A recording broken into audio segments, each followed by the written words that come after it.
الله وبركاته. وعليكم السلام ورحمة الله وبركاته.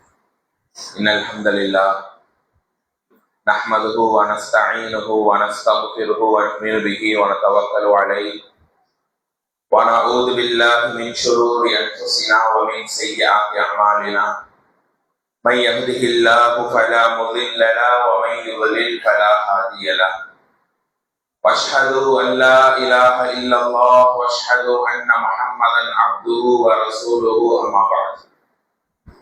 அளவற்ற அருளாளனும் நிகரில்லா பெருன்புடையவனும் ஆகிய அல்லாஹ்வின் திருப்பெயரை போற்றி புகழ்ந்து ஆரம்பிக்கிறேன். அல்லாஹ்வினுடைய அருளும் கிருபையும் நபிகள் நாயகம் ஸல்லல்லாஹு அலைஹி வஸல்லம் அவர்கள் மீதும் அவர்களின் குடும்பத்தார்கள் சஹாபாக்கள் ஏனைய இந்த சபையில் பங்கெடுத்திருக்கிற என் மீதும் உங்கள் மீதும் என்னுடைய உங்களுடைய தாய் தந்தை மனைவி மக்கள் குடும்பத்தினர் மீதும் நமது குடும்பத்தில் நண்பர்களில் வாழ்ந்து மன்னரைகளில் இருப்பவர்கள் மீதும் அல்லாஹ்வின் கருணையும் மன்னிப்பும் என்று நிலவட்டுவான். அன்பிற்கினிய சகோதரர்களே, பெரியோர்களே, அல்லாஹ் ரப்பல் ஆலமீன் ஃபஜர் என்கிற இந்த இபாதத்தை இறை இல்லத்தில் ஜமாத்தோடு நிறைவேற்றுகிற மிகப்பெரிய ஒரு வாய்ப்பை அல்லாஹ் எனக்கும் உங்களுக்கும் இங்கே தந்திருக்கிறான். அல்ஹம்துலில்லாஹ். இறை இல்லத்தில் அமர்ந்து மார்க்க உபதேசங்களை பேசுகிற கேட்கிற ஒரு வாய்ப்பை அல்லாஹ் இந்த நாளில் நமக்கு தந்திருக்கிறான். பேசுகிற செய்திகள் நம்முடைய உள்ளத்திலே ஆழமாக பதிந்து நம்முடைய ஈமானிய புத்துணர்ச்சியாக நம்முடைய வாழ்க்கையில் நல்லறங்களுக்கான அடித்தளங்களாக இந்த காரியங்களை எல்லாம் அமைத்து தர வேண்டும். அன்பானவர்களே, மரணத்திற்கு பின் உலக வாழ்க்கை அப்படிங்கிற ஒரு தலைப்பு. உண்மையிலேயே இந்த தலைப்பின் கீழ் ஒரு சில முக்கியமான தகவல்களை மட்டும் நான் எனக்கும் பிறகு உங்களுக்கும் நான் பதிவு செய்து கொண்டேன். மரணம் என்பது நிச்சயமாக ஒவ்வொரு மனிதனுக்கும் அல்லாஹ்வுடைய ஒவ்வொரு படைப்புகளுக்குமே ஏற்படக்கூடிய ஒன்றுதான். சமீப நாட்களாக நிறைய மரணங்கள் நம் கண்முன்னால் நிகழ்ந்து கொண்டுதான் இருக்கிறது. ஒவ்வொரு நிலையிலையும் அந்த மரணங்களை கேட்கும் போது அதிர்வடைகிறோம், ஆச்சரியப்படுகிறோம். அவரா இப்படி மரணமா, நல்லா இருந்தார், இப்படியெல்லாம் நாம் கேட்கிறோம். ஆனால் யதார்த்தம் என்னவென்றால், தோழர்களே, பெரியோர்களே, அந்த மரணம் எனக்கு ஒரு நாள் வரும். அந்த மரணத்திற்கு பின்னால் இந்த உலக வாழ்க்கை என்பது ஒன்றுமே இல்லை. இந்த உலகம் என்னை விலை கொடுத்து அனுப்பும் என்கிற அந்த பயம், அந்த கலக்கம் நம்முடைய வாழ்க்கையில் ஏற்பட வேண்டும். நேற்றைக்கு ஒரு மரணம், நல்லா சாப்பிட்டு என்ன மாதிரி உங்கள் மாதிரி கலகலப்பா இருந்து உறங்கிய ஒரு மனிதன், அவரால் உறங்கும் போது இருக்கிற அந்த ஆரோக்கியத்தோடு அவரால் எழுப்ப முடியவில்லை. அதிகாலையில் மரணித்து போனார். ஒரு இளம் வயதுதான். அப்படியானால் அண்ணல பெருமானார் சொன்னார்களே, நீங்கள் காலை பொழுதை அடைந்தால் மாலை எதிர்பார்த்து விடாதீர்கள், மாலை பொழுதை அடைந்தால் காலை எதிர்பார்த்து விடாதீர்கள். பாதிருபில் அமால், நல்லறங்களில் முன்னேறிக் கொண்டே நீங்கள் போங்க. உங்களுடைய வாழ்க்கையில் அல்லாஹ் ரப்பல் ஆலமீன் கடைசி நிலை நல்ல அமல்களோடு இபாதத்துகளோடு அல்லாஹ் முடித்து வைக்க வேண்டும் என்றால் நம்முடைய இந்த காரியங்கள், இந்த திடீர் மரணங்கள், நாம் கேள்விப்படக்கூடிய மௌத்துகள் எல்லாம் நிச்சயமாக நம்முடைய உள்ளத்திலே ஒரு தாக்கத்தை ஏற்பட வேண்டும். அதனால்தான் குர்ஆனில் அல்லாஹ் சொல்வான், 14வது அத்தியாயம் 42வது வசனம், வலா தஹ்ஸபன்னல்லாஹ காஃபிலன் அம்மா யஅமலு ஸாலிமூன். பாவிகள், அநியாயக்காரர்கள் நம்முடைய இந்த பிடியை விட்டு அவர்கள் அச்சப்பட்டு இருக்கிறார்களா? இன்னமா யுஅக்கிருஹும் லியௌமின் தஷ்கஸு ஃபீஹில் அப்சார். ஒரு நாளுக்காக ஒவ்வொருவரும் நாம் பிற்படுத்தி வைத்திருக்கிறோம். அந்த நாளில் மனிதனுடைய பார்வையில் நிலைபொத்தி இருக்கும் என்று அல்லாஹ் பேசுகிறான். அப்படியானால் இந்த தலைப்பு மரணத்தை பற்றியோ மற்ற மரணத்துடைய அதாபுகளை பற்றி அல்ல. இந்த மரணம் என்பது நிச்சயமாக ஒவ்வொரு மனிதனுக்குமே அது ஏற்படும் என்பதை நாம் புரிந்துதான் இருக்கிறோம். ஆனால் தலைப்பு என்ன? மரணத்திற்கு பின் மறுமை வாழ்க்கை என்று தலைப்பு பேசுவாங்க. இது என்ன? மரணத்திற்கு பின் உலக வாழ்க்கை. மரணம் வந்து விட்டால் அவனுக்கு உலகம் தான் முடிந்து விட்டது, உலகத்துக்கு அவனுக்கு சம்பந்தமே இல்லையே. அது என்ன உலக வாழ்க்கை என்றால், மரணிக்கக்கூடிய ஒரு மனிதன் அல்லது மரணித்த பிறகும் ஒரு ஜனாசா இந்த உலகத்தோடு எப்படியெல்லாம் சம்பந்தப்பட்டு இருக்கிறது, இந்த உலகத்தோடு எப்படியான தொடர்பை அது அடைந்து கொண்டு இருக்கிறது என்பதை ரொம்ப நுணுக்கமாக நாம் என்ன செய்யணும், இங்க நாம் விளங்கிக் கொள்ள வேண்டும். அன்பானவர்களே, இந்த துனியா தான் நமக்கான மிகப்பெரிய அருளாக அல்லாஹ் தந்திருக்கிறான் இல்லையா? இந்த துனியாவுல நிறைய அமல்கள் செய்கிறோம், எல்லாம் ஹயாத்தை போட்டு வச்சிருக்கிறான், வாழ்கிறோம், நமக்கான ஆரோக்கியத்தை எல்லாம் கொடுக்கிறான் என்றெல்லாம் நாம் நினைக்கின்ற இந்த அமல்களை செய்கிறோம். ஆனா அந்த துனியா முடிந்து விட்டால், அந்த துனியாவுடைய கடைசி கட்டத்தை எட்டி விட்டால், என்னதான் அழுதாலும் கூக்குரலிட்டாலும் அவனுக்கு இந்த துனியாவை அல்லாஹ் ஒரு நிமிடம் முந்தவோ பிந்தவோ நீட்டி செய்யவே மாட்டான். அப்ப அந்த நேரம் தான் இந்த துனியாவினுடைய அந்த உண்மையான மதிப்பை ஒரு அடியான் வழங்கிக் கொள்கிறான். பேசுகிற நானும் கேட்கிற நீங்களும் எல்லாம் பாதுகாத்த நல்லுள்ளங்களை தவிர ஒரு நாளைக்கு எத்தனை மணி நேரங்களை வீணாக்குகிறோம். காலை வீணாக்குகிறான், இரவை வீணாக்குகிறான், அமல் செய்யக்கூடிய எவ்வளவோ வாய்ப்புகளும் தட்டி விட்டு போயிட்டே இருக்கிறோம். ஆனா இந்த உலகத்தில் இப்படியான சந்தர்ப்பங்கள், இந்த தலைப்பை பேசுவதே கேட்பதே மிகப்பெரிய அருள் தான் தோழர்கள். இதெல்லாம் அல்ல நம்ம காதுல கேட்க வைக்கிறானே, எவ்வளவு பெரிய பாக்கியம். மரணம் என்பது வருவதற்கு முன்னால் நல்ல அமல்களை கொண்டு நாம் நம்மை சரி செய்து கொள்ள வேண்டும் என்கிற ஒரு கருத்து இருந்தாலும், இந்த உலகத்துல எல்லா நாட்களையும் நேரங்களையும் அல்லாஹ் பாதுகாத்த நல்லுள்ளங்களை தவிர வீணாக்கி விட்டு சக்கராத் என்கிற நிலை வரும்போது அவன் அலறுகிறான். ஆஹா, இந்த துனியா முடிய போகிறது, இந்த துனியா எனக்கு கொஞ்சம் மீளாதா, இன்னும் ஒரு சில ரமலான், இன்னும் ஒரு சில இபாதத்துக்குரிய நாட்கள், இன்னும் கொஞ்சம் குடும்பத்தோட சேர்ந்து வாழ்ந்துட முடியாதா என்று இந்த துனியாவை நினைத்து ஒரு மனிதன் ஏங்குகிறான், கலங்குகிறான். அதைத்தான் நாம் பார்க்கிறோம். அப்படியானால் நாம் வாழுகிறோம், இன்றைக்கு ஹயாத்தோடு நடமாடி கொண்டிருக்கிறோம். மாஷா அல்லாஹ்.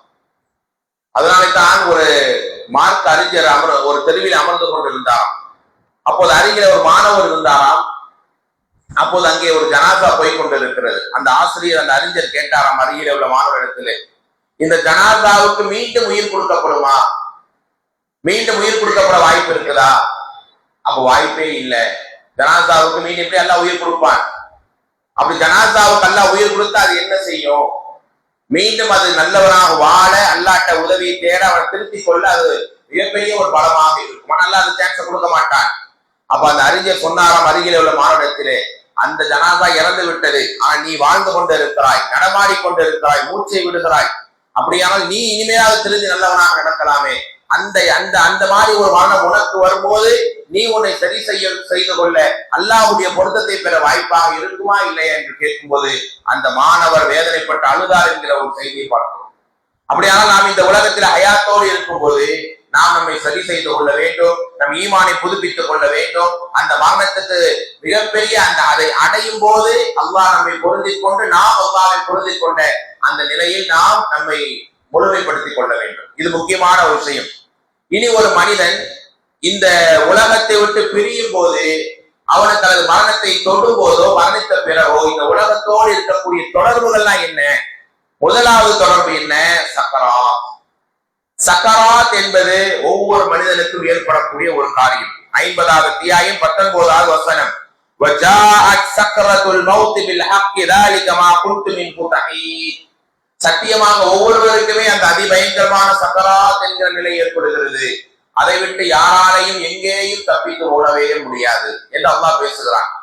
இந்த சக்கராத் என்பது உலகத்தினுடைய முதல் தொடர்பாக நாம் பார்க்கிறோம். ஒரு ஜனாசாவுடைய முதல் தொடர்பு. முழுமையா உயிர் பிரியல. 50% நாம் இந்த உலகத்தில் இருக்கிறோம். மனைவியை பார்க்கிறான், தலைமாட்டிலே மனைவி அழுகிறாள், பிள்ளைகள் அழுகிறார்கள். அவர்களெல்லாம் நம்முடைய காட்சிகள், உலகத்துடைய காட்சிகள் எல்லாம் கண் முன்னாலே இருக்கும்.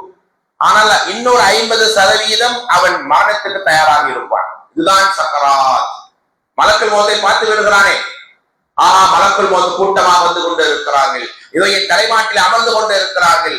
அதாவது அந்த மலக்குகள் உயிரை எடுக்கக்கூடிய அந்த உயிர் உடம்பை விட்டு வெளியே இருக்கிற கடைசி தருணம் தான் சக்கராத்.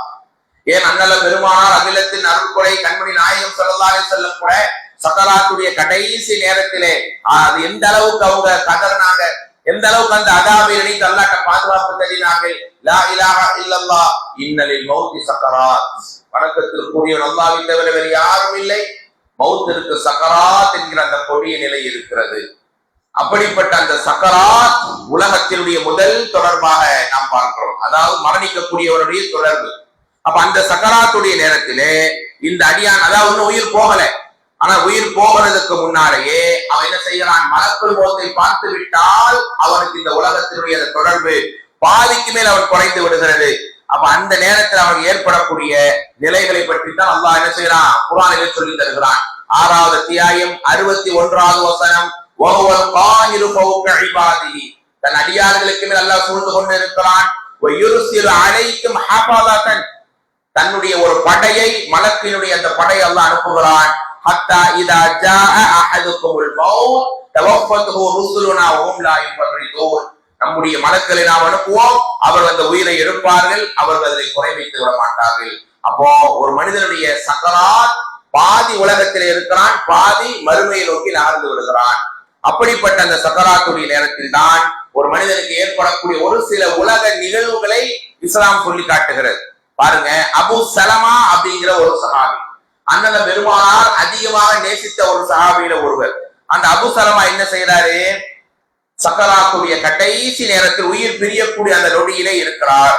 அப்போது பெருமானார் போகிறார்கள். அவர் படக்கூடிய அந்த சக்கராத் வேதனையை பார்த்து பெருமானார் அழுதே விடுகிறார். சஹாபாக்கள் எல்லாம் கேட்கிறார்கள், யாரோ சொல்ல ஏன் அழுகிறீர்கள்?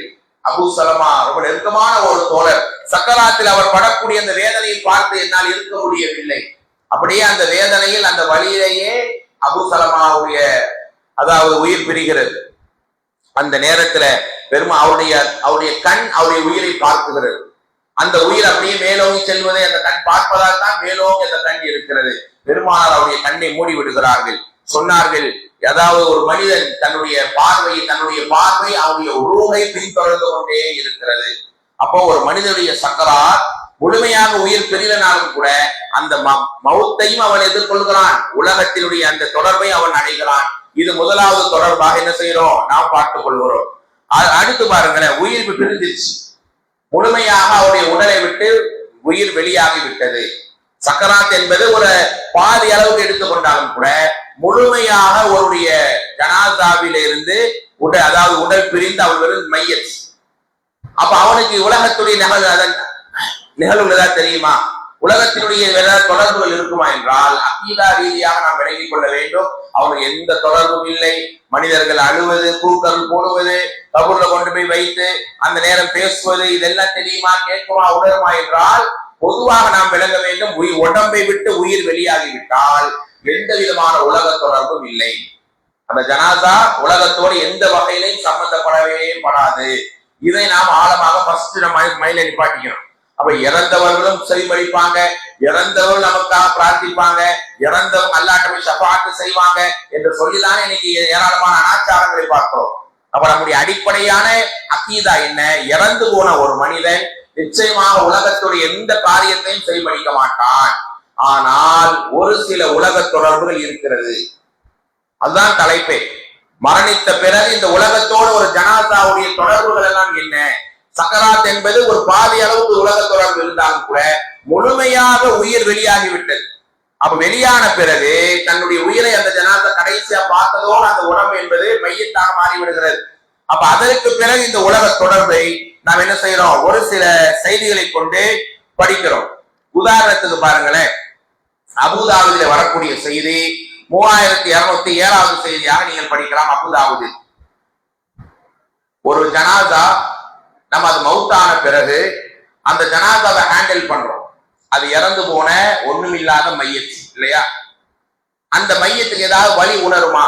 அந்த ஜனாசா இருக்குல்ல, இந்த ஜனாசா தூக்குறீங்க, திருப்பி போட்டு கழுகுறீங்க, கப்பல் ஏறீங்க, கையை காலை போய் முறுக்குறோம், அப்படியே கொண்டு போய் இறக்குறோம், மண்ணில் போட்டு கீழே போட்டு வைக்கிறோம்.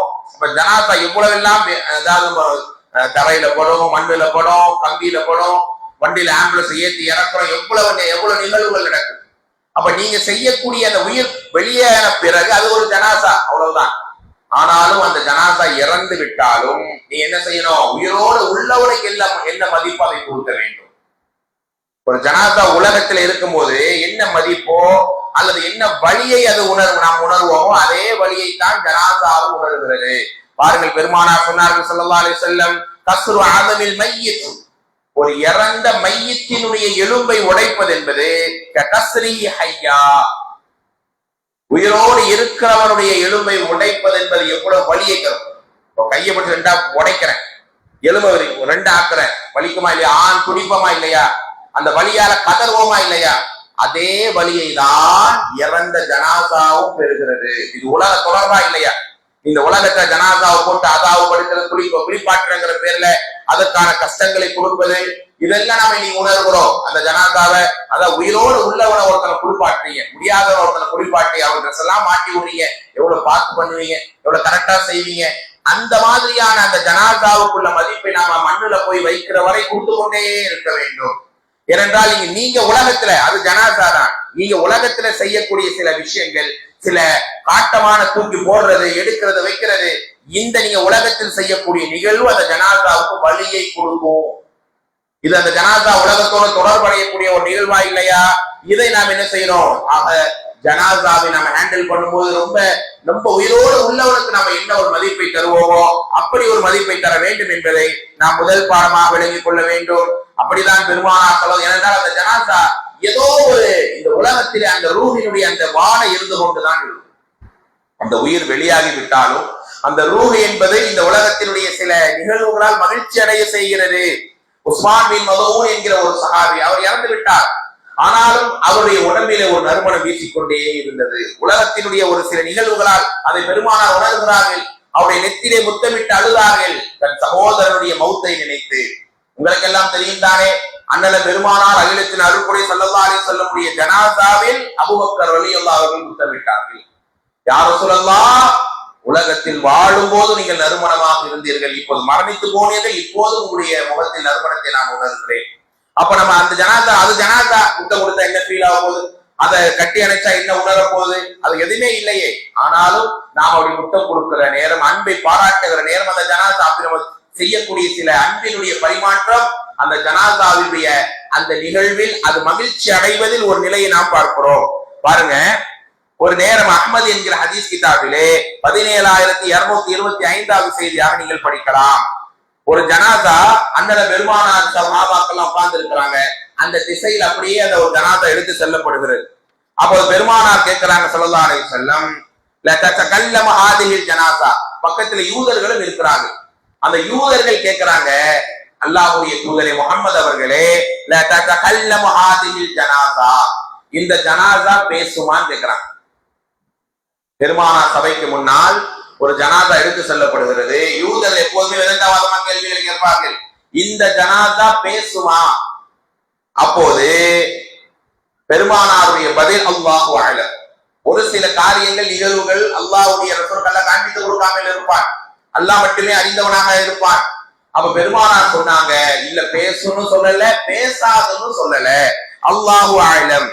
அப்ப யூதர்கள் சொன்னாங்க, இன்னா நஷ்ஹத், நாங்கள் சாட்சி பகருகிறோம், இந்த ஜனாதா பேசும், இந்த ஜனாதா பேசும், நாங்க சொல்றோம். யார் சொல்றா? யூதர்கள் சொல்றாங்க. பெருமானார் பேசுன்னு சொல்லல, பேசாதன்னு சொல்லல. கடைசியில பெருமானார் என்ன சொல்றாங்க, இதா ஹத்தஸக்கும் அஹ்லுல் கிதாப், வேதக்காரர்கள் ஏதாவது ஒன்றை சொன்னால் வலா துஸத்திகு, அதை உண்மைப்படுத்தாதீங்க, வலா துகத்திகு, பொய்யுப்படுத்தாதீங்க. அப்ப அந்த ஜனாதா பேசுமா பேசாதா என்று அல்லாஹ் தான் வைக்கிறார்.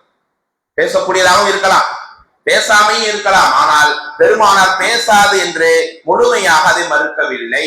அப்படியானால் ஏதோ ஒரு கட்டத்தில் நீங்க உலகத்தில் நிகழக்கூடிய ஒரு நிகழ்வால் அந்த உலகத்தில் சம்பந்தப்பட்ட அந்த ஜனாதா அது வேதனையோ கஷ்டங்களோ அல்லது வலிகளே அது உணரத்தான் செய்கிறது. இன்னும் தெளிவா உங்களுக்கு சொல்லணும்னா, புகாரியில 1314வது செய்தி. இப்ப ஜனாதா என்பது புலம்பும் இல்லையா? நீ உலகத்துல செய்யக்கூடிய நிகழ்வால் அந்த ஜனாதா ஃபீல் ஆகும், அந்த ஜனாதாவை உணர்வு ஏற்படுகிறது. உதாரணத்துக்கு ஒரு ஜனாதாவை கப்பனிட்டு விட்டால் என்ன செய்யணும்? விரைந்து போய் அடக்கம் செய்து விடுகிறோம், உடனே கொண்டு போய் அடக்கம் பண்ணிடணும் இல்லையா? அப்ப அந்த நேரத்துல நாம ஜனாதாவை, நல்ல ஜனாதாவை லேட் பண்றோம். நல்ல ஜனாதா கெட்டது என்பது அல்லாஹ் அறிந்தவன். ஒரு ஜனாதா நல்ல அடியானாக, மூமினாக, இறையற்றவனாக வாழும்போது அந்த ஜனாதாவை நம்ம தாமதிக்கிறோம் என்றால் அந்த ஜனாதா பேசுது. என்ன? கத்திமூனி, நீங்க உலகத்துல தாமதப்படுத்துறீங்க, லேட் பண்றீங்க. அப்ப அந்த லேட் பண்றது அந்த ஜனாதாக்கு ஃபீல் ஆகுதா இல்லையா? அதனால அது கத்துது. என்ன கத்துது? என்னை சீக்கிரம் கபூர் கொண்டு போங்க, கத்திமூனி, என்னை விரைந்து அழைத்து செல்லுங்கள், நான் அல்லாஹ்வுக்காக வாழ்ந்த வாழ்க்கை, மூமினாக நடந்த நிகழ்வுகள், இது எல்லாம் எனக்கு கபூரிலே தான் கிடைக்க போய், ஏன் தாமதப்படுத்துறீங்க? ஏன் வெயிட் பண்ண வைக்கிறீங்க? என்ன வெயிட் பண்ண வைக்க, அப்ப நீங்க லேட் பண்றது, நீங்க தாமதம், உலகத்துல நீங்க செய்யக்கூடிய சில தவறு, அதை செய்யக்கூடிய சில காரியங்களால் அந்த ஜனாதா உலகத்தோடு தொடர்பு பட்டது பேசுதா இல்லையா? இது உலகத்தினுடைய சில நிகழ்வுகள் அது கனெக்ட் ஆகுதா இல்லையா? அதே கெட்ட ஜனாதா என்ன செய்யும்? என்னை கொண்டு போயிடாதீங்க, அந்த கெட்ட ஜனாதா உலகத்தோடு தொடர்பாகுது. எப்படி நீங்க லேட் பண்றதுனால, அதான் நீங்க விரைந்து கொண்டு போறதுனால அது என்ன சொல்லுவோம், எனக்கு சீக்கிரம் கொண்டு போயிடாதீங்க, அந்த கபரில எனக்கு மிகப்பெரிய வேதனை அல்லாஹ் வைத்திருப்பான், நான் உலகத்திலே பாவியாக இருந்தேனே, அநியாயக்காரனாக இருந்தேனே, எந்த நல்லறங்களையும் செய்யவில்லையே, எனக்கு கொண்டு போயிடாதீங்க என்று அந்த ஜனாதா கத்துது. அப்ப நீங்க விரைவுபடுத்துறதோ அல்லது நீங்க தாமதப்படுத்துவதோ அந்த ஜனாதா நீங்க செய்யறதுதான் உலகத்துல செய்றீங்க. உலகத்தில் நீங்க தாமதப்படுத்துறீங்க அல்லது விரைவுபடுத்துறீங்க. அந்த உலகத்தினுடைய உங்களுடைய ஒரு செயலால் அந்த ஜனாதா அந்த மைய தொடர்படையதா இல்லையா? இது உலகத்தோடு அந்த ஜனாதா மரணித்த பிறகும் ஏற்படக்கூடிய தொடர்பிலே முக்கியமான தொடர்பாக நாம் பார்க்கிறோம். அடுத்த தொடர்பு என்ன? சக்கராத்துல ஒரு தொடர்பு ஏற்படுது. பாதி உயிர் பிரிந்தாலும் உலகத்துல மனைவியை பார்க்கலாம், பிள்ளைய பார்க்கலாம், எல்லாத்தையும் பார்க்கலாம். உயிர் பிரிந்த பிறகும் அந்த ஜனாதாவுடைய உடம்புல அது வலியை உணருது. உயிர் பிரிந்த பிறகும் ஒரு அந்த ஜனாதா மக்களுடைய செயலால் புலம்புது. இதெல்லாம் பார்க்கிறோம். ஓகே, அடுத்த முக்கியமான உலக தொடர்பு என்ன? கபருடைய அந்த வாழ்க்கையிலே அந்த ஜனாதா நுழையும் போது பல உலக செயல்களால் அந்த ஜனாதா தொடர்புடையதாகவே இருக்கிறது. அரபியில இஸ்திக்னாஸ் சொல்லுவாங்க. இஸ்திக்னாஸ் அப்படின்னா என்ன? உலகத்தை நீங்க செய்யற செயலால் உலகத்தில் நீங்க செய்யறீங்க, உலக பூமிக்கு மேல் நீங்க என்ன செய்றீங்க, உங்களுடைய சில காரியங்களால் அந்த ஜனாதா இஸ்திக்னாஸ் என்பது மன அமைதியை அடைகிறது. உலகத்தை நீங்க செய்யற செயல் என்னதான் மவுத்தாயிட்டால் எனக்கு உலகத்துக்கும் தொடர்பே இல்லைங்கிறதா உறுதி. ஆனால் ஒரு சில இப்படியா நிகழ்வுகளால் உலக வாழ்க்கையோடு அந்த ஜனாதா தொடர்பாகுது. பாருங்க, இதா உதயாத்தில் ஜனாதா வஹ்தமலஹுன்னாஸ், ஜனாதா உயர்த்தப்பட்டு மக்கள் எல்லாம் அதை தூக்கி செல்கிறார்கள். தூக்கி சென்ற எல்லாருக்குமே தெரியும். அப்போ கபூர்ல கொண்டு போய் அந்த வைக்கும் போது ஹத்தா இதா சமிஅ கரஹனி ஆலிஹி, அந்த ஜனாதா கேக்குது. நீங்க உலகத்துல நடக்கிறீங்க, நீங்க ஸ்டெப் வைக்கிறது எங்க? உலகத்துல தானே. உலகத்தில் நீங்க நடக்கிறது, ஸ்டெப் வைக்கிறது, அந்த ஜனாதாவுடைய காது கல்ல கேட்க உலகத்தோட அந்த அலாக்கத்து இருக்கா இல்லையா? உலகத்தோட தொடர்பு தானங்க இது. அப்போ இதுல ரெண்டு விதமாக இமாம்கள் விளக்கம் கொடுப்பாங்க. ஒண்ணே, உண்மையிலே உங்களுடைய கால் சப்தம், நீங்க பூமிக்கு மேல் எழுப்புற சப்தத்தை அந்த ஜனாதா கேட்குது, உண்மையில அந்த லைவா கேட்குது. அல்லது கேட்கிற தூரத்துல மலக்குள் மௌத்து அந்த கிராமம் சொல்றது முன்கர் நக்கீர் வந்துடுறாங்க. ஒண்ணே உண்மையிலே அந்த சவுண்ட கேட்கிறாங்க, அல்லது அந்த சவுண்ட் கேட்கிற அவ்வளவு டிஸ்டன்ஸ்க்குள்ள முன்கர் நக்கீர் வந்து கேள்வி கேட்கிறாங்க இல்லையா, அவங்க வந்துருவாங்க. அப்ப என்ன, ஒரு ஜனாதா இந்த உலகத்திலே, அதாவது அவன் அடக்கம் செய்யப்படக்கூடிய நேரம் இப்படியான ஒரு தொடர்பை அவன் அடைகிறான். பாருங்க, இன்னொரு நிகழ்வு முக்கியமான ஒன்று, ஜனாதா மகிழ்ச்சி அடைகிறது. எப்படி என்றால் அந்த ஜனாதா ஒரு புத்துணர்ச்சி ஏற்படுகிறது. ஒரு அதான் நம்ம அதிகமா துவா செய்யறோம், என்னுடைய ஜனாதால நிறைய மக்கள் கலந்து பிரார்த்திக்க வேண்டும், சுபஹானா, அப்படி நம்ம நிறைய துவா செய்ய வேண்டும். முஸ்லிம்ல 948வது செய்தியாக நீங்கள் பார்க்கலாம். இப்னு அப்பாஸ், அவரே ஒரு இளைஞர் தான், சிறுவர் தான். இப்னு அப்பாஸ் உடைய மகனான உஸ்மான் அப்படிங்கிற தன்னுடைய மகன் இறந்து போயிடுறார். அப்ப அவருடைய பணியாளர் குறைவை கூப்பிட்டு கேட்கிறார், என்னுடைய மகன் ஜனாதாக்கு எத்தனை பேர் வந்திருக்கிறார்கள்? 40 பேருக்கு மேல வந்துட்டாங்க. அப்ப அஹ்ரிஜூஹு, என் மகனுடைய ஜனாதாவை உஸ்மானை வெளியாக்குங்க. ஏனென்றால் பெருமானார் சொல்ல நான் கேட்டிருக்கிறேன், அதான் எந்த ஒரு ஜனாதாவில் 40 ஆண்கள் கலந்து கொண்டார்களோ, யார் அல்லாஹ்வுக்கு இணை வைக்காத 40 மக்கள் கலந்து கொண்டார்களோ, இல்லா ஷஃபஅஹுல்லாஹு ஃபீஹி, நிச்சயமாக அந்த ஜனாதாவுக்கு ஒரு நிம்மதியை தராமல் விட மாட்டான்.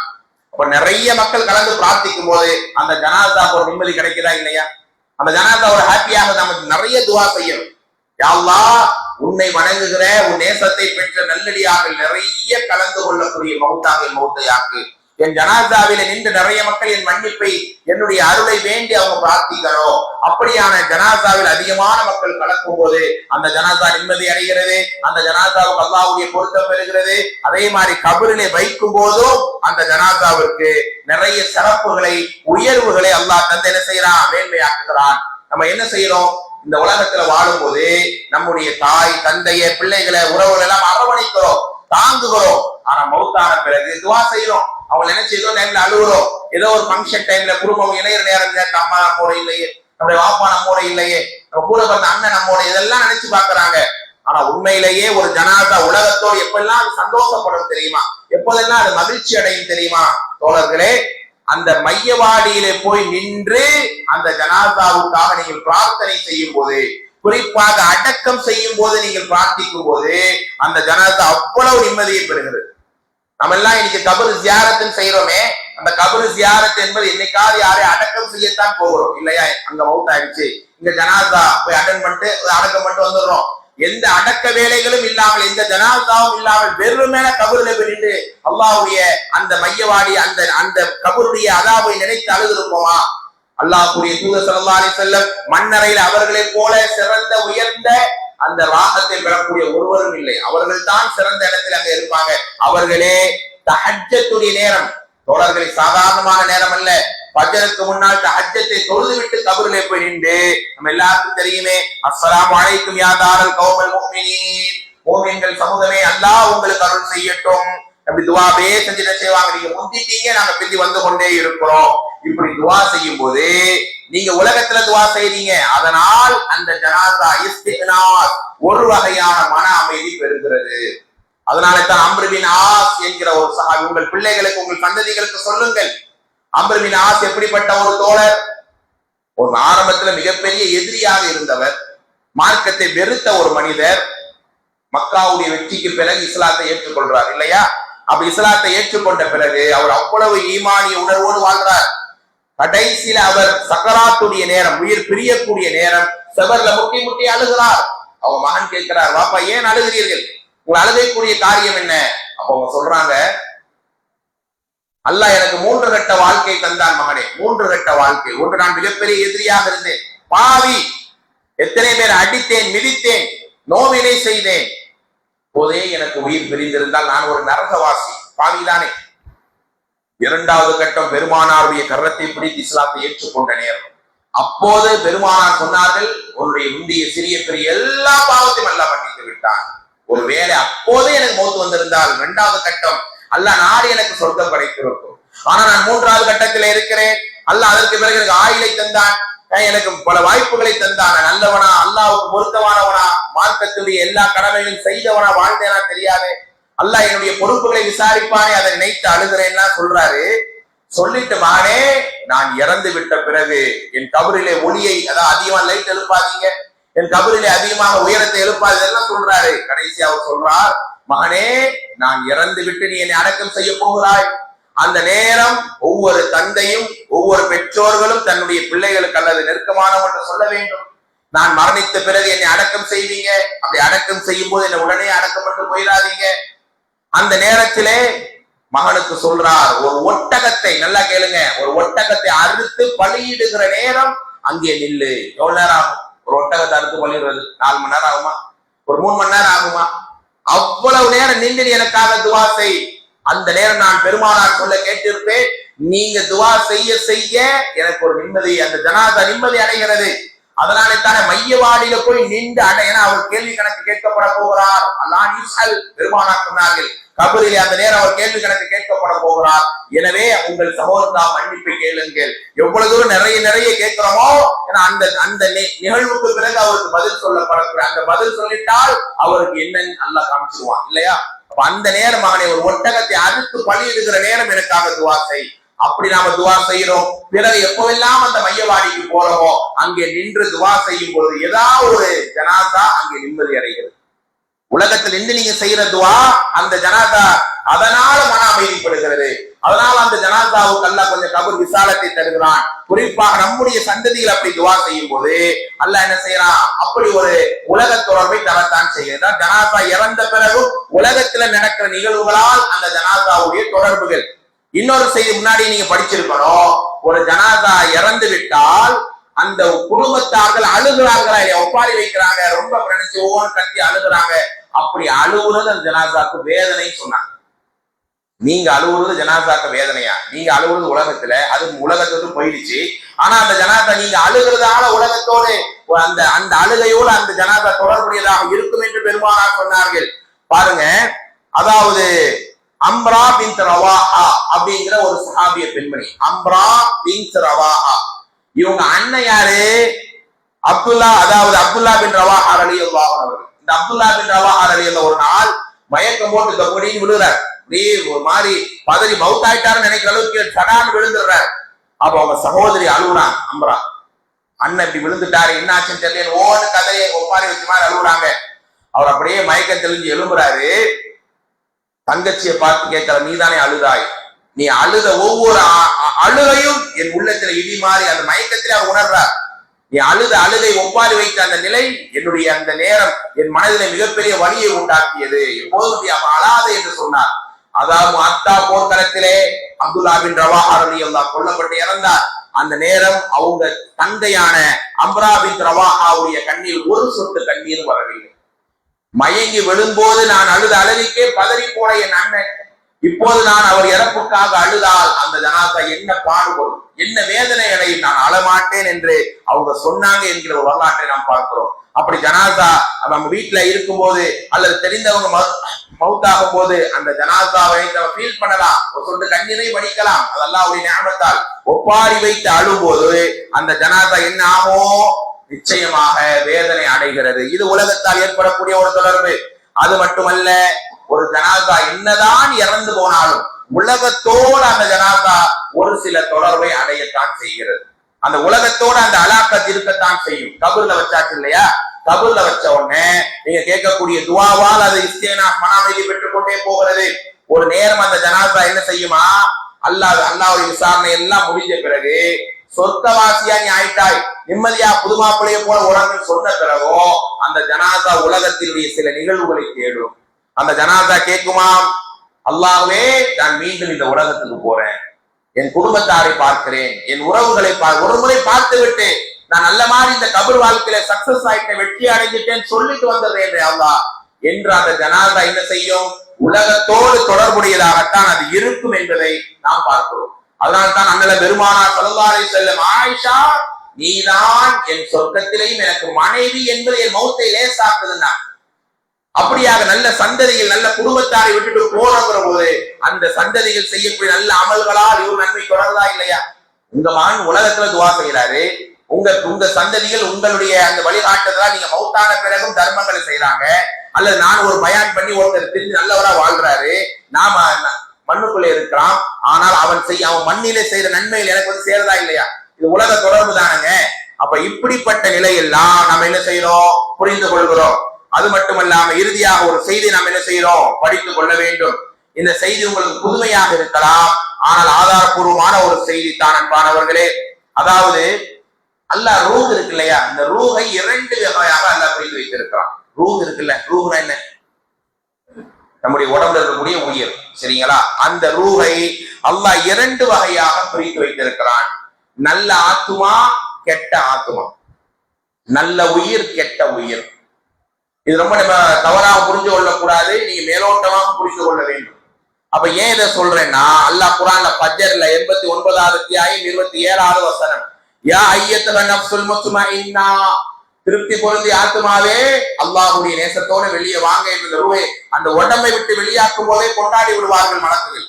ஆனால் அந்த ரூஹ் வெளியான பிறகு நல்ல விளங்கிட்டீங்க, கெட்ட உயிர், இந்த உலகத்துல பாவியா தவறு செய்து அநியாயங்கள் செய்து வாழ்ந்த ஒரு உயிர், அந்த உயிர் என்ன, வெளியானதுல இருந்து மறுமை நாள் விசாரணை வரைக்கும் அதாவது தான்.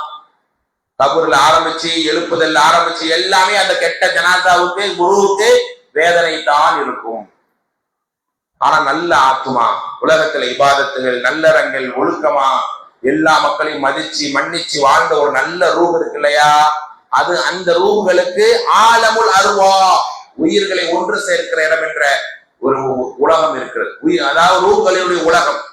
அந்த ரூஹ்கள்ல இந்த ரூஹ்கள் சந்தித்துக் கொண்டு பேசிக் கொள்கிற ஒரு சில நிகழ்வுகளை அல்லாஹ் ஏற்படுத்துகிறான். பாருங்க, அன்னல் மையித் இதா உருஜ பி ரூஹி தலக்காவுல் அர்வா, ஒரு நல்ல உயிர் வெளியாகிவிட்டால் அது உடனே என்ன ஆகுமா, அந்த நல்ல உயிர்கள் ஒன்று சேர்கிற அந்த உலகத்துக்கு அது போதும். மன்னரை வாழ்க்கை இருக்கத்தான் செய்யுது, இருந்தாலும் நல்ல உயிர்களுக்கு, கெட்ட உயிர்களுக்கு வேதனை தான், அதுக்கு இந்த சிறப்புகள்லாம் கிடையாது. அந்த உயிர்கள் என்ன செய்யுமா, நல்ல ரூஹ்களுடைய உலகத்துக்கு போகும். தலக்காவுல் அர்வா, அந்த உயிர்கள் சந்தித்துக் கொள்ளும். யஸ்அலூனஹு அனில் அஹ்யா, உலகத்தோட எப்படி தொடர்பாக பாருங்க. உதாரணத்துக்கு நான் சொல்றேன், ஒரு அண்ணனுடைய ரூஹு இருக்குது, நல்லடியான அந்த ரூஹா வாழ்ந்த ரூஹு, அண்ணனுடைய ரூஹு இறந்து ரூஹா மாறிட்டார். இப்ப தங்கச்சி இறந்து என்ன செய்ய, தெரிஞ்ச ரூஹா இருக்கணும், உலகத்தை பழக்கப்பட்ட தெரிஞ்ச குடும்பத்துடைய ரூஹா இருந்தால் அந்த தங்கச்சி இறந்து போய், உதாரணத்துக்கு அண்ணன் தங்கச்சிக்கிறேன், அந்த தங்கை இறந்து மறுபடியும் அது நல்ல உயிரா வாழ்ந்திருக்கணும். வாழ்ந்து அந்த ரூஹுடைய உலகத்துக்கு வருது. இப்ப என்ன செய்யுது, அண்ணன் ரூ ஆல்ரெடி அங்க இருக்கிறார் இல்லையா? அப்ப தங்கச்சி இறந்து புதுசா அந்த உலகத்துக்கு வராங்க. இப்ப அந்த தங்கச்சி வராங்க, அந்த தங்கச்சியுடைய அந்த ரூஹு தானே அண்ணனுக்கு தெரியும். அப்ப அந்த ரூஹை அவர் வரவேற்கிறார். இப்ப எப்போ பாபு உங்களி பாபு. அப்ப அந்த தங்கச்சியுடைய ரூஹை பார்த்த உடனே அண்ணன் என்ன கேட்பாரு, உலகத்துல என் மகன் நல்லா இருக்கிறாரா, என் சகோதரன் நல்லா இருக்கிறாரா? அப்ப அந்த ஜனாதா பாருங்க, அந்த உலகத்துக்கு போனாலும் ரூஹுடைய உலகத்துக்கு போனாலும் உலகத்தை பற்றி அது கேட்டுக்கொண்டு இருக்கிறது. அப்ப அந்த வந்த தங்கச்சி உயிர் சொல்லுமா, அதாவது அப்படி கேட்கும் போது அண்ணன் அப்படி கேட்கும் போது கூட இருக்கிற நல்ல ரூஹுகள் சொல்லுமா, ஏன் நீங்க கேக்குறீங்க, இப்பதான் அந்த ரூஹு வேதனைப்பட்டு சிரமப்பட்டு வந்திருக்குது, ஹத்தா எஸ்தரி அது ஓய்வெடுத்துக் கொள்ளட்டும், கொஞ்சம் கொஞ்சம் விடுங்க, வந்தோடனே ஏன் கேட்கிறீங்க என்று கூட இருக்கிற மற்ற ரூஹுகளும் சொல்லும். அப்ப அவங்க கேட்பாங்க, மா ஃபஅல ஃபுலான், என்னுடைய இன்னார் இன்னார் என்ன செய்கிறார்கள், அமலுன் சாலி, அவர் நல்லவராக, உங்களுடைய மகன் நல்லவராக வாழ்ந்துகிட்டு இருக்கிறார் என்று சொன்ன பிறகு அந்த நேரம் அந்த ரூஹ் அமைதி அடையும். சோ இப்படி நல்லவருடைய உயிர்கள் சந்தித்துக் கொள்ளக்கூடிய நேரம் அந்த நல்ல ரூஹ் என்ன செய்யும், உலகத்துடைய தான் தெரிந்த மக்களை பற்றி அது கேட்பாங்க என்பதை நாம் பாடப்படுகிறோம். இந்த செய்தி எல்லாம் சொல்லும் போது சொன்னமே, அதாவது அபூ தர்தா ரலியல்லாஹு அவர்கள் என்ன செய்யறாங்க, இந்த செய்தி அறிவிக்கிறார்கள். அந்த நேரம் சொன்னமே, அப்துல்லா பின் ரவாஹா ரலியல்லாஹ், அபூ தர்தா ரலியல்லாஹ் அவருடைய அண்ணன் தான் அப்துல்லா பின் ரவாஹா மேல சொன்ன ஒரு சஹாபி. அப்ப அவர் சொல்றாரு, அப்துல்லா பின் ரவாஹா இறந்து ரூஹாக இருக்கிறார். அப்ப நான் இந்த உலகத்துல வாழ்ந்து கொண்டு இருக்கிறேன், எங்க ரெண்டு பேருக்கும் தெரிந்த ஒரு உயிர் அங்கே போகும் இல்லையா? அப்ப அந்த உயிர் போகும்போது என் அண்ணன் என்ன செய்வாரு, அப்துல்லா பின் ரவாஹா என்ன பத்தி கேட்பார், அல்லாவே அந்த நேரம் போற உயிர் என்ன பத்தி நல்ல விதமாக சொல்வதற்கு நீ அருள் செய்வாயாக அப்படின்னு துவா செய்யறாங்க. புரிஞ்சுதா? அப்துல்லா பின் ரவாஹா ரலியல்லாஹு இந்த செய்தி ரசூலுல்லாஹி ஸல்லல்லாஹு எக்ஸ்பிளைன் பண்ணும்போது அபூ தர்தா என்ன செய்யறாரு, அபூ தர்தாவுடைய அண்ணன் தான் அப்துல்லா பின் ரவாஹா, எங்க ரெண்டு பேருக்கு தெரிந்த ஒருத்தர் மரணித்து ரூஹாக என் அண்ணன் கிட்ட போவார், ஒருவேளை அவங்க சந்தித்துக் கொள்வார்களா இல்லையா? அப்ப என் அண்ணன் என்ன பத்தி அந்த ரூஹ்கிட்ட கேட்கும் போது அந்த போற உயிர் என்னை நல்ல விதமாக சொல்ல யா அல்லாஹ் அருள் செய்வாயாக அப்படின்னு அவரு துவா செய்த என்பதை நாம் பார்க்கிறோம். இது ஒரு கிரிட்டிக்கலான விஷயம், அதாவது ரொம்ப நுணுக்கமா புரிந்து கொள்ள வேண்டிய விஷயம். ஒரு சில நல்ல உயிர்களுக்கு அல்லாஹ் என்ன செய்யறான், இப்படியான ஒரு நிலையை உண்டாக்கி வைத்திருக்கிறான். அப்படி நல்ல உயிர்களுடைய உலகத்தில் நாம் சேர வேண்டும். அந்த ரூஹு வரக்கூடிய ரூஹிடத்தில் உலகத்தை பற்றி தன் உறவுகளை பற்றி கேட்குது என்பதை நாம் புரிந்து கொள்கிறோம். ஆக ஒரு ஜனாசா இந்த உலகத்தை விட்டு பிரிந்து விட்டாலும் நாம் செய்யக்கூடிய சில நிகழ்வுகளால் அந்த உலகத்தோட தொடர்புடையதாகத்தான் இருக்கிறது. கபருக்கு போனாலும் மீண்டும் பூமிக்கு போனான்னு கேட்குது, சொர்க்கத்துக்கு போன ஒரு அடியார் கூட நான் மீண்டும் பூமிக்கு போனான்னு கேட்பார் என்றெல்லாம் வரலாற்றிலே படிக்கிறோம். ஆக தோழர், ஏன் இதெல்லாம் கேட்கிறோம் என்றால், இதெல்லாம் பேசுறோம் என்றால், நாம் இப்ப இந்த உலகத்திலே ஹயாத்தோடு இருக்கிறோம், மாஷா அல்லாஹ் நடமாடுகிறோம், அல்லாஹ் நமக்கு உயிரை வைத்திருக்கிறான். அந்த உயிர் பிரிந்து விட்டால் என்ன அழுதாலும் மீண்டும் பூமிக்கு வரவே முடியாது. அப்ப அல்லாஹ்விடத்திலே மன்றாடி இருக்கிற இந்த ஹயாத்தை நன்மையிலே அல்லாஹ்வுடைய பொருத்தத்திலே அல்லாஹ் வேண்டுகிற விஷயத்தில் நம்முடைய கவனம் இருக்க வேண்டும். வீணான காரியத்தில் பாவங்களான காரியத்தில் நம்முடைய நேரங்களை செலவழித்து விடாமல் அந்த ரூஹு பிரியும் போது நல்ல அடியானுடைய ரூஹாக அல்லாஹ் நம்மை ஆக்க வேண்டும். நீண்ட ஆயுளோடு வாழ வைத்து நல்ல இறையச்சம் உள்ள அடியானாக முஃமின்களாக இருந்து நாளைய மன்னரை மறுமையிலையும் உயர்ந்த அந்தஸ்துகளை நமக்கு தந்து அல்லாஹ் ரப்புல் ஆலமீன் நமக்காக பிரார்த்திக்கிற நல்ல குடும்பத்தையும் நல்ல சமூகத்தையும் அல்லாஹ் தந்து மறுமையில் ஜன்னத்துல் ஃபிர்தௌஸிலே உலாவரக்கூடிய நல்ல உயிர்கள் ரூஹுடைய உலகத்தில் அல்லாஹ் நம்மை உலாவரச் செய்து நாளை வறுமையில் அல்லாஹ்வை பார்க்குகிற வாய்ப்பையும் தந்து அருள் புரிவானாக. வாஹிர் தஅவானா அனில் ஹம்துலில்லாஹி ரப்பில் ஆலமீன். அஸ்ஸலாமு அலைக்கும் வரஹ்மத்துல்லாஹி வபரகாத்துஹு.